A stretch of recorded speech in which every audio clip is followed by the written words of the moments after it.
Last week I was reading a book and it had the old wisdom of we are the masters of our life. So the author said we become everything that we think about, everything that we believe. He emphasizes that through the actions or the operations of our mind, we manifest our realities and our conditions on a day-to-day basis.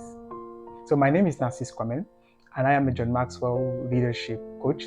My hope with this platform is to share ideas, information, and content, especially books that can help us all in our growth journey, so that we can become the best version of ourselves. I decided that two times a month, I will share my takeaways from the books that I've either read or that can potentially help anyone listening on their growth journey as it did with mine.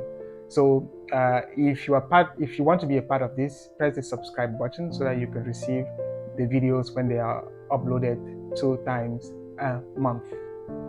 Our mind is a superpower, and we become everything that we believe. Maybe some of us have heard the predictive story that happened in the 50s in the British container ship. This guy was a sailor in this British ship. So he got into this refrigerated space, and unfortunately he did a bad maneuver. The doors shut behind him and he was unable to open them from inside. So here's this guy, this sailor, in this refrigerated space. It's getting cold in there and there is no way to go out. So he walks straight to the doors, hits as strong as he could, but unfortunately no one can hear. He hits harder. The harder he hits, seems like no one can hear him. At some point, he eventually believes that nobody is going to come to his help, and starts write. He writes about how the cold was affecting him, how his fingers were getting extremely cold.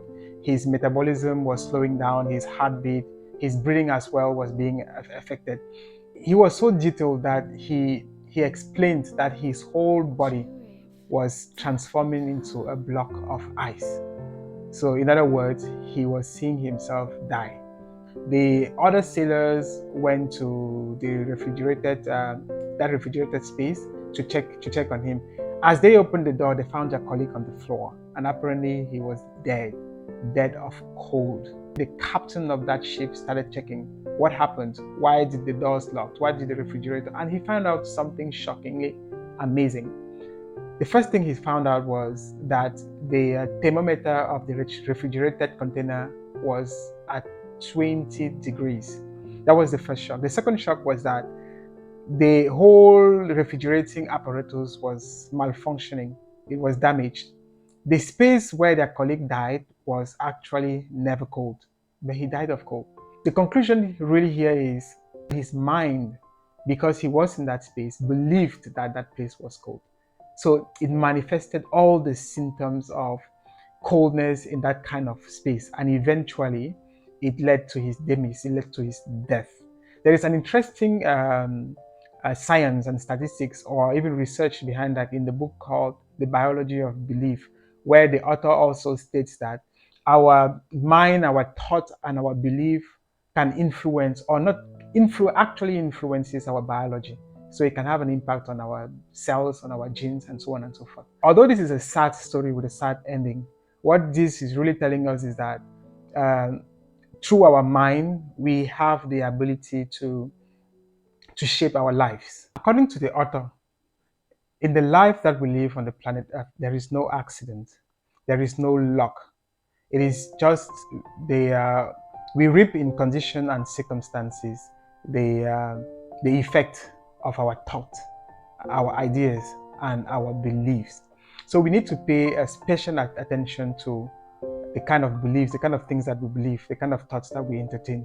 And usually, our beliefs are formed by our experiences, our environment, our associations, the kind of books we read, the kind of programs that we watch, the kind of movies that we go see, the kind of people that are in our inner circles. So those are the kind of things that will shape our thoughts, shape our ideas, and that will solidify them into belief.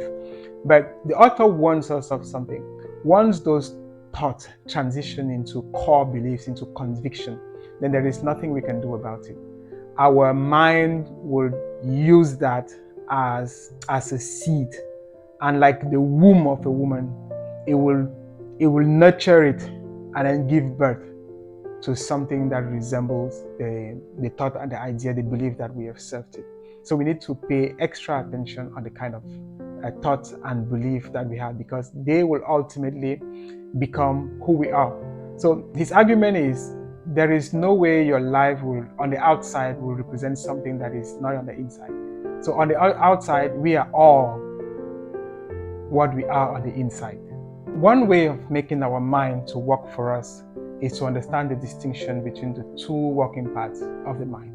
We have on the one side the conscious mind, and on the other side the subconscious mind. The author identified the conscious mind as the male and the subconscious mind as the female.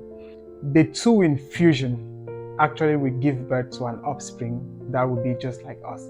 The conscious mind, according to the author, which is the male, comes with the seed, which is the idea, the thought, the information, the imagination and everything. And the subconscious mind, once it has received that seed, which is the belief, it nurtures it, it fabricates it, it transforms that into a baby, an offspring, the result of which will resemble both the conscious and the subconscious mind. And it will just be the fruit of whatever the object of the entertainment. So yeah, when we are aware of it, well, unfortunately, many people are not aware of these aspects of the conscious and the subconscious mind, and consequently, we live our lives as victims. We blame everything else, but our own way of operating. We don't see that the information that we consume, the stuff that we accept as being the reality, are more or less responsible for the things that we see in life. So that is a commendable book. That is a book that I would recommend anyone trying to learn further about the operations of the mind to go through. It's a small book. It's not a big book. It's 50 pages or something like that. But it contains a lot of information that can help us in our journey. So I hope that you found this video helpful. If yes, let us know what you particularly liked about it, the information that you took away. If you have read the book before, what struck you more? One last thing that I would say is, please don't forget to press the subscribe button if you want to get our next videos. If you have interesting books that have helped you, that have transformed you, don't hesitate to share them with us as well. So stay tuned for the next video. See you next time. Take care. God bless you.